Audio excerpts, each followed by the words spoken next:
ಎಲ್ಲರಿಗೂ ನಮಸ್ಕಾರ ಸ್ನೇಹಿತರೆ, ನಮ್ಮ ಚಾನಲ್ಗೆ ಸ್ವಾಗತ. ಇವತ್ತಿನ ಈ ವಿಡಿಯೋದಲ್ಲಿ 2026ರ ಜುಲೈ ತಿಂಗಳಲ್ಲಿ ಬರುವಂತಹ ಯೋಗಿನಿ ಏಕಾದಶಿ ಯಾವಾಗ ಬಂದಿದೆ, ಯಾವ ದಿನ ಬಂದಿದೆ, ಏಕಾದಶಿ ತಿಥಿ ಯಾವಾಗ ಪ್ರಾರಂಭವಾಗುತ್ತದೆ, ಯಾವಾಗ ಅಂತ್ಯವಾಗುತ್ತದೆ, ಯೋಗಿನಿ ಏಕಾದಶಿಯ ಮಹತ್ವವೇನು, ಪಾರಾಯಣ ಸಮಯವೇನು ಹಾಗೂ ಯೋಗಿನಿ ಏಕಾದಶಿಯ ಪೂಜಾ ವಿಧಾನವೇನು, ಹೇಗೆ ಪೂಜೆಯನ್ನು ಮಾಡಬೇಕು, ಈ ದಿನ ಯಾವ ನಿಯಮಗಳನ್ನು ಅನುಸರಿಸಲೇಬೇಕು, ಈ ಎಲ್ಲ ಮಾಹಿತಿಯನ್ನು ಇವತ್ತಿನ ಈ ವಿಡಿಯೋ ಮೂಲಕ ತಿಳಿದುಕೊಳ್ಳೋಣ ಸ್ನೇಹಿತರೆ. ಹಿಂದೂ ಧರ್ಮದಲ್ಲಿ ಏಕಾದಶಿಗೆ ವಿಶೇಷವಾದ ಮಹತ್ವವಿದೆ. ಪ್ರತಿ ತಿಂಗಳು 2 ಏಕಾದಶಿಗಳಿದ್ದು ಪ್ರತಿಯೊಂದು ಏಕಾದಶಿಗೂ ತನ್ನದೇ ಆದ ಮಹತ್ವವಿದೆ. ಏಕಾದಶಿಯ ದಿನವನ್ನು ಭಗವಾನ್ ವಿಷ್ಣುವಿಗೆ ಸಮರ್ಪಿಸಲಾಗಿದೆ. ಈ ದಿನ ಭಗವಾನ್ ವಿಷ್ಣುವನ್ನು ಪೂಜೆ ಮಾಡಲಾಗುತ್ತದೆ ಮತ್ತು ಉಪವಾಸ ವ್ರತವನ್ನು ಈ ದಿನದಂದು ಆಚರಣೆ ಮಾಡಲಾಗುತ್ತದೆ. ಈ ದಿನ ಉಪವಾಸವನ್ನು ಆಚರಿಸುವುದರಿಂದ ಪಾಪಗಳಿಂದ ಮುಕ್ತಿ ದೊರೆಯುತ್ತದೆ ಮತ್ತು ನಮ್ಮ ಇಷ್ಟಾರ್ಥಗಳು ಈಡೇರುತ್ತವೆ ಎಂದು ನಂಬಿಕೆ ಕೂಡ ಇದೆ. ಸ್ನೇಹಿತರೆ, ಜುಲೈ 10ನೇ ತಾರೀಕು 2026ರಂದು ಯೋಗಿನಿ ಏಕಾದಶಿ ದಿನದಂದು ಈ 5 ಕೆಲಸಗಳನ್ನು ತಪ್ಪದೇ ಮಾಡಿ. ಶ್ರೀ ಮಹಾವಿಷ್ಣುವಿನ ವಿಶೇಷ ಕೃಪೆ ನಿಮ್ಮದಾಗುತ್ತದೆ. ಅವು ಯಾವುವು ಎಂದು ತಿಳಿಸುತ್ತೇವೆ. ಜುಲೈ 10, 2026ರಂದು ಆಚರಿಸಲಾಗುವ ಯೋಗಿನಿ ಏಕಾದಶಿ ಅತ್ಯಂತ ಪವಿತ್ರ ದಿನವಾಗಿದೆ.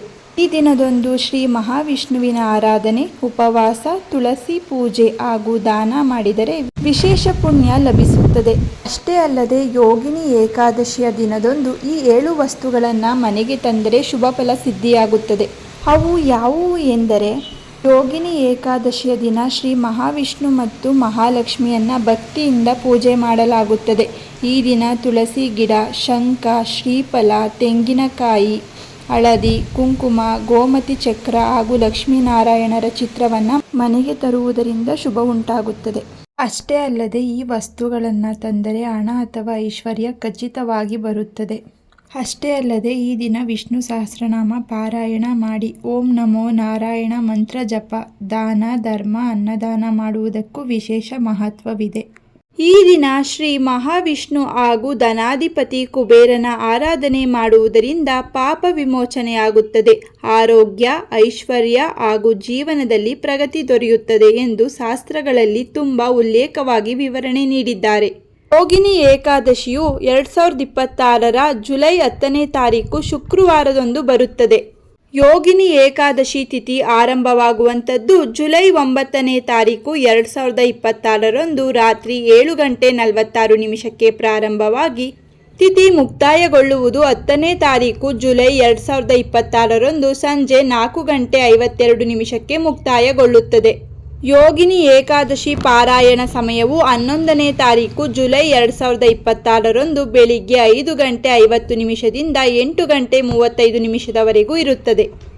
ಯೋಗಿನಿ ಏಕಾದಶಿಯ ಮಹತ್ವವೆಂದರೆ ತಿಳಿದೋ ತಿಳಿಯದೋ ಮಾಡಿದ ಪಾಪಗಳು ನಿವಾರಣೆಯಾಗುತ್ತವೆ. ಆರೋಗ್ಯ ಮತ್ತು ದೀರ್ಘಾಯುಷ್ಯಕ್ಕಾಗಿ ಈ ದಿನದಂದು ವ್ರತ ಮಾಡುವುದು ತುಂಬ ಶುಭಕರ. ಅಷ್ಟೇ ಅಲ್ಲದೆ ನಮ್ಮ ಜೀವನದಲ್ಲಿನ ಆರ್ಥಿಕ ಸಂಕಷ್ಟಗಳು ನಿವಾರಣೆಯಾಗುತ್ತವೆ ಮತ್ತು ಕುಬೇರ ದೇವರ ಕೃಪೆ ಲಭಿಸುತ್ತದೆ ಮತ್ತು ವಿಷ್ಣು ಲಕ್ಷ್ಮಿಯ ಅನುಗ್ರಹ ಪ್ರಾಪ್ತಿಯಾಗುತ್ತದೆ. ಅನ್ನದಾನ ಹಾಗೂ ದಾನ ಧರ್ಮದಿಂದ ಅಪಾರ ಪುಣ್ಯವು ಲಭಿಸುತ್ತದೆ. ಯೋಗಿನಿ ಏಕಾದಶಿಯ ವ್ರತಕಥೆಯ ಸಾರಾಂಶ. ಧಾರ್ಮಿಕ ಪುರಾಣಗಳ ಪ್ರಕಾರ ಸ್ವರ್ಗದ ಅಲ್ಕಾಪುರಿ ನಗರದ ರಾಜನಾದ ಕುಬೇರನು ಶಿವನ ಪರಮ ಭಕ್ತನಾಗಿದ್ದನು. ಅವನ ತೋಟಗಾರನಾದ ಹೇಮಮಾಲಿ ಎಂಬ ಯಕ್ಷನು ಪ್ರತಿದಿನ ಪೂಜೆಗಾಗಿ ಮಾನಸ ಸರೋವರದಿಂದ ಹೂವುಗಳನ್ನು ತರುತ್ತಿದ್ದನು. ಒಂದು ದಿನ ತನ್ನ ಹೆಂಡತಿಯ ಮೇಲಿನ ಮೋಹದಿಂದಾಗಿ ಅವನು ಹೂವು ತರುವುದನ್ನು ಮರೆತು ಬಿಡುತ್ತಾನೆ. ಇದರಿಂದ ಕೋಪಗೊಂಡ ಕುಬೇರನು ಅವನಿಗೆ ಕುಷ್ಠರೋಗ ಬರುವಂತೆ ಶಪಿಸಿ ಸ್ವರ್ಗದಿಂದ ಹೊರಹಾಕುತ್ತಾನೆ. ನಂತರ ಹೇಮಮಾಲಿಯು ಮಾರ್ಕಂಡೇಯ ಮಹರ್ಷಿಗಳನ್ನು ಭೇಟಿಯಾಗಿ ತನ್ನ ತಪ್ಪಿಗೆ ಪ್ರಾಯಶ್ಚಿತ ಕೇಳಿದಾಗ ಋಷಿಗಳು ಆಷಾಢ ಮಾಸದ ಯೋಗಿನಿ ಏಕಾದಶಿ ವ್ರತವನ್ನು ಮಾಡಲು ಸೂಚಿಸುತ್ತಾರೆ. ಈ ವ್ರತದ ಪ್ರಭಾವದಿಂದಾಗಿ ಅವನು ರೋಗಮುಕ್ತನಾಗಿ ಮತ್ತೆ ತನ್ನ ಮೊದಲಿನ ದಿವ್ಯ ರೂಪವನ್ನು ಪಡೆದು ಹೆಂಡತಿಯನ್ನು ಸೇರುತ್ತಾನೆ. ಆದ್ದರಿಂದಲೇ ಯೋಗಿನಿ ಏಕಾದಶಿಗೆ ಇಷ್ಟೊಂದು ಮಹತ್ವವಿದೆ. ಹಿಂದೂ ಧರ್ಮದಲ್ಲಿ ಯೋಗಿನಿ ಏಕಾದಶಿ ವ್ರತಕ್ಕೆ ವಿಶೇಷ ಶಕ್ತಿ ಇದೆ. ಈ ದಿನದಂದು ಶ್ರದ್ಧೆಯಿಂದ ಉಪವಾಸ ಮಾಡುವುದರಿಂದ ತಿಳಿದೋ ಅಥವಾ ತಿಳಿಯದೋ ಮಾಡಿದ ಮಹಾಪಾಪಗಳು ನಾಶವಾಗುತ್ತವೆ. ಪಾಪಗಳ ನಾಶಗಳು ಹೊಂದುತ್ತವೆ. ಆರೋಗ್ಯ ಪ್ರಾಪ್ತಿಯಾಗುತ್ತದೆ. ದೀರ್ಘಕಾಲದ ದೈಹಿಕ ಕಾಯಿಲೆಗಳು ಮತ್ತು ಚರ್ಮದ ಕಾಯಿಲೆಗಳಿಂದ ಮುಕ್ತಿ ಪಡೆಯಲು ಈ ವ್ರತವನ್ನು ರಾಮಬಾಣ ಎಂದು ಕರೆಯುತ್ತೇವೆ.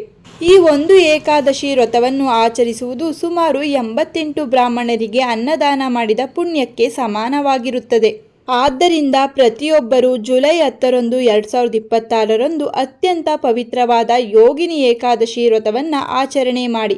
ಅದರಲ್ಲೂ ಆಷಾಢ ಮಾಸದ ಕೃಷ್ಣ ಪಕ್ಷದಲ್ಲಿ ಬರುವ ಈ ಯೋಗಿನಿ ಏಕಾದಶಿಯು ಭಗವಾನ್ ವಿಷ್ಣುವಿನ ಕೃಪೆ ಪಡೆಯಲು ತುಂಬ ಉಪಯೋಗವಾಗುತ್ತದೆ ಮತ್ತು ಆರೋಗ್ಯ ಸಮಸ್ಯೆಗಳಿಂದ ಮುಕ್ತಿ ಪಡೆಯಲು ಅತ್ಯಂತ ಪ್ರಮುಖ ದಿನವಾಗಿದೆ.